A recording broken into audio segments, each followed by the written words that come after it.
بيكم معايا، واليوم ال17 من شهر رمضان الكريم. عاملين ايه؟ الدنيا اخبارها ايه معاكم؟ مستعدين؟ ماما ربنا يديها الصحة والعافية كانت دايما بتقول لنا اول 10 ايام مرق، تاني 10 ايام حلق، لا ترق، واخر 10 ايام حلق. وده معناه ان اول 10 ايام الناس بتبقى مشغولة بانها تعمل اكل وتظبط بقى الفطار والعزايم والحاجات دي. وتاني 10 ايام بيبتدوا الناس تنزل تروح تشتري لبس العيد. وتالت 10 ايام الناس بتعمل الكحك. لسه كنت بتناقش معاها في القصة دي، قلت لو عملوه بدري هياكلوه على بال ما هيجي العيد مش هيلاقوه. ف... فده كان أحد الأقوال القديمة الجميلة اللي دايما بفتكرها في رمضان. فيا ترى بتجيبوا لبس العيد دلوقتي ولا بتعملوا ايه؟ بما اننا بنتكلم على امهاتنا الجمال وعلى الذكريات الجميلة بتاعتنا، احب اقول لكم النهاردة الفزورة ال17. والفزورة ال17 بتقول: مين اعضاء شبكة الدعم الخاصة بيك النهاردة او الان او الوقت الحالي؟ شبكة الدعم هي الشبكة اللي من الناس او اللي بيعملوا لك دعم في حياتك. ساعات الحياة بتاخدنا والمشاكل بتاخدنا وبنتلهي بقى في كل اللي احنا بنعمله، وبننسى ان احنا مسنودين في حقيقة الامر. ساعات الناس بتبقى عرضة لإحساس بالوحدة، لمجرد بس ان ممكن يكون من منتظرة العوض، او مش من العوض، منتظرة السبورت او الدعم من حد هو مش قادر على هذا العطاء في الوقت الحالي. فساعات لما بنركز على العطاء اللي احنا عايزينه او الاحتياجات بتاعتنا من جهة واحدة ومن حد واحد بالظبط، وهو مش قادر يعمل حاجة زي كده، بنتخيل ان احنا لوحدنا، بنتخيل ان عندنا وحدة، بنتخيل ان احنا ملناش حد. والحاجات دي بتعمل آلام جوانا جامدة جدا جدا. من الاكسرسايزز الجميلة اللي احنا متعودين نعملها في شغلنا مع الناس في السيلف ديسكفري هي شبكة الدعم بتاعتنا.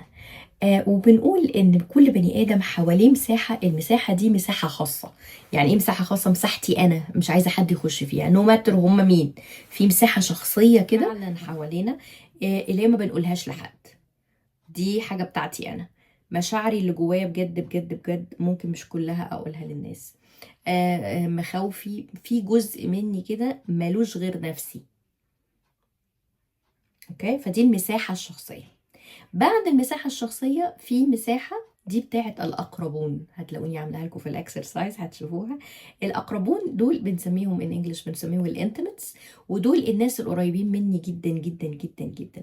طيب احنا الأقربون والناس القريبين مننا دول مش معناها ان هم أهلنا بالخصوص، مش القرابة بتاعة الدم، مش القرابة اللي هي مفروضة علينا، لا خالص، بالعكس.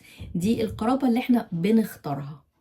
مين اللي بأتمنه على نفسي؟ مين اللي بأتمنه على سري؟ مين اللي بأتمنه لو أنا عندي مشكلة مادية؟ مين اللي أقول له من الناس كلها، من الدنيا كلها؟ مين اللي أقول له لو أنا عيانة بمرض؟ وانت عارفين ان احنا طبعا في ساعات السوسايتيز بتبقى متخيلة او المجتمعات بتاعتنا بتبقى شايفة ان المرض دي حاجة عيب، ما ينفعش الناس تقولها، بتتعامل مع الناس المرضى على ان هم يا حرام ناقصهم حاجة. فبنخجل من ان احنا نكون اقل من اصحاء. فبنبقى صعبان علينا ان احنا نتكلم على ان احنا عيانين او ان احنا تعبانين. ولما بنتكلم بنسر لبعض الاشخاص القريبين مننا اللي عارفين ان هم قد يرحمونا، يتعاملوا معانا بتعاطف وبرحمة وبشفقة وباعتنا من غير ما يقللوا من اللي احنا بنقوله. ده في تعريفنا، في تخيلنا. فدول الناس اللي انا أأتمنهم على حاجة جوايا مزعلاني، او على فرحة جوايا. برضو انا ما بحبش قصة ان انا عايزة الناس القريبة عشان لما ازعل واتجنن اقول لهم وبعدين يا ماما في الفرح بنعمل ايه، معرفش، بعمل اي حاجة تانية. لا، مش عايزين نقول المثل بقى في حزنكم مدعية وفي فرحكم منسية، مش عايزين نعمل ده. بالعكس، انا بقول ان الاقربون هم دول اولى الناس باني اقول لهم الفرح، اني اقول لهم الحاجه الحلوه، اني اشير معاهم بنجاح، اني اشير معاهم بخبر سار، اني اشير معاهم بترقيه، اني اشير معاهم بغمه زاحت، اني اشير معاهم بالحلو قبل الوحش. ما تعودوش نفسكم تشيروا الوحش بس مع الناس، مش حلو. فمين دول؟ مين الناس القريبين؟ مين اللي ائتمنهم؟ مين اللي انا ابوح لهم بضعفي؟ مين دول؟ فده مهم ان انتوا اللي تبقوا عارفينه. فهتلاقوا في الاكسرسايز اكتبوا اسمائهم يا جماعه، محدش يكتب يقول لي ايه والله عندي ناس. لا يا جماعه، اكتبوا اسمائهم، مهم ليكوا تعرفوا، لان بكره وبعده احنا ما نعرفش، ربنا يلطف بينا جميعا وكلنا نبقى اصحاء وكويسين، بس احنا هننسى وهنعجز. فلما ارجع للحته دي وافتكر ده انا كنت كاتبه دعاء وشيماء واميره ورانيا وامل ومحمد وماما ومع تامر وحمادة وأحمد ومحمد وكريم وياسمين وغيرهم اوكي، وابص على ده واقول يا جماعه، ده انا بقالي كتير ما سالتش على فلان او على علان او على دي او على ده، وافتكر ان الناس دي هم دول اللي كانوا قريبين مني في الفتره دي. طبعا ممكن افتكر بقى كده واقعد اعيط عشان ما بقوش قريبين دلوقتي تاني، لا مش عايزين نعمل كده، بس عايزين نفهم ان الناس وقربهم وبعدهم دي حاجه متحركه مش ثابته. يعني ايه؟ يعني في ناس انا هقرب منهم وهأتمنهم على سري وهخليهم جنبي جدا جدا جدا، وقد يحدث في الامور امور والناس تتغير لسبب او اخر، لاحتياجات، لخناقات، لمرض، لعجز، لاي حاجه في الدنيا. وممكن اختار في وقت من الاوقات ان الناس اللي كانت قريبه قوي دي ابعدها شويه، حاسه ان انا لا، انا مش قادره ان انا اخليهم في المساحه دي، فاقدر ابعدها. لو فضلت الظروف في نفس الاتجاه والدنيا ما نفعتش وما تلمتش تاني بشكل او باخر، بيبعدوا اكتر. فبدل ما هم بقوا في المقربون أو بيروحوا بعد كده للاصدقاء، ده لو انا ببعدهم، وبعد كده ممكن يروحوا بس للمعارف. وفي حالات بقى لما بيحصل فيها أسى جامد وزعل جامد وخناقات جامدة وحاجات تبين ان في اختلاف في القيم الأساسية او في حاجات جوهرية ما نقدرش نكمل مع بعض فيها في مواقف معينة، ممكن جدا اوصلهم لمرحلة ان اخرجهم بره الحياة خالص. بالنسبة لي اخليهم في مكانة الاغراب، مش عايزة اعرفهم تاني ومش عايزاهم يعرفوني تاني ومش عايزين نتكلم تاني. طبعا ربنا ما يجيب الحاجة زي كده، بس ده ممكن يحصل. فعايزين نعرف ان درجات القرابة دي على مراحل، واتفقنا ان انا عندي مساحة شخصية غالبا ما بدخلش فيها حد غير قليل قوي قوي لو دخلت، وممكن يدخل ويخرج، يعني مش هيبقى قاعد معايا طول النهار، لان دي مساحتي انا. عايزه اكتب، عايزه اقعد، عايزه افكر، عايزه اصلي، عايزه اقرا قران، دي حاجه بتاعتي انا، عايزه ادعي، دي حاجه بتاعتي انا.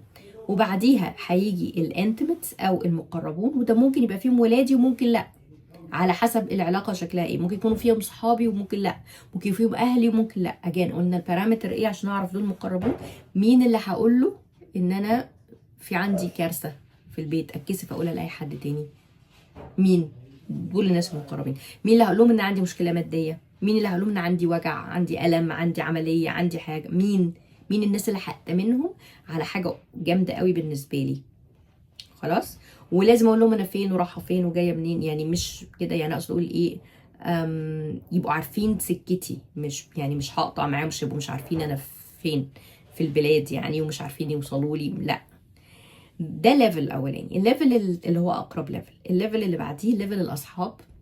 مين الاصدقاء بتوعي وايه الصداقه بتاعتنا شكلها ايه؟ وفي كل من دول في جيف اند تيك، في دايما العلاقه فيها اخد وعطاء. فايه اللي انا بديه وايه اللي انا باخده في العلاقه دي؟ مهم انكم تعرفوا ده، تكتبوه يعني. برضه انا احب المعرفه عندي ما بتجيش معرفه سطحيه كده من معديه في الشارع كده والله كويسين، لا. المعرفه معناها انها تكون مكتوبه وانها تكون محدده باينه، فلما اقراها في زمن تاني خالص اعرف افهم، ما اقولش لنفسي طلاسم اجي اقراها بعد كده ما اعرفش انا بقول ايه. فالاصدقاء، مين هم الاصدقاء وتعريف الصداقه ايه، وايه الفرق بينهم وبين الناس المقربين بالنسبه لي؟ اوكي، وايه اللي باخده وايه اللي بديه في العلاقه؟ ومين هم الاصدقاء دول دلوقتي؟ ده لو انا بقول لكم بقى، لو انا سافرت لازم اقول لهم ان انا مسافر، لو انا غيرت تليفوني لازم اقول لهم ان انا غيرت تليفوني. ممكن ما اقول لهمش قوي لو انا في ضائقه ماديه زياده، ممكن اقول لهم بس ان انا معلش في عندي ظروف، ممكن. it depends. لو هم بقى اللي هقول لهم على كل حاجه يبقى يخشوا في الايه، في المقربون. حلو. مين الاصدقاء بتوعك وايه اللي بيديهولك وايه اللي بتاخده انت وايه اللي انت بتديه في العلاقه؟ جميل. بعد كده الابعد شويه بيبقوا المعارف، ودول ناس كتيره قوي قوي في حياتنا. ممكن يدخل فيهم زمايل الشغل، ممكن يدخل فيهم الناس اللي بروح معاهم النادي، ممكن يدخل الناس اهالي، اصحاب اولادي. ماشي. هي ناس انا عارفاهم، عارفه عنهم شويه معلومات، بس مش عارفه كل حاجه، ومش كل حاجه في حياتي هحكيها لهم، وانا مش عايزه اسمع كل حاجه في حياتهم. دي ناس معارف، اقابلهم نسلم عليهم، ممكن نقعد مع بعض، ممكن نروح نشرب قهوه مع بعض، ممكن حتى ناخد غدوه مع بعض، لكن مش هنبقى قريبين قوي to that extent. والاغراب مش هنعرفهم، لان هم اغراب ما نعرفهمش خالص، دول بره القصه. طيب مين بيترقى؟ في ناس بتترقى. يعني ايه؟ حد ما اعرفوش خالص، قابلته واتعاملت معاه وتعرفت عليه، بقى من المعارف، بقى اتعاملت معاه شويه، حصلت مشكله في حياتي، لجأت له عشان ما كانش في حد تاني، وقف جنبي جدا جدا، وكان حد كويس جدا، راجل او ست، كانوا ناس جدعان، وقفوا جنبي، محبتهم زادت شويه في قلبي، فابتدوا يرتقوا شويه ويقربوا شويه. طبعا المساحات دي تدريجيه، فعلشان يخش الليفل اللي بعده الاقرب بالدرجات، مش فجاه يعني. ماشي. جربتهم في موقف وفي 2 و3، لما وقفنا مع بعض في المواقف دي انا كمان بقيت جنبهم، ولقيت ان احنا مقربين مع بعض من قيمنا، وترقوا بقوا اصدقاء، وترقوا مع الزمن والوقت، في موقف في التاني بقوا قريبين جدا جدا مني ومن قلبي ومن مشاعري. مين دول؟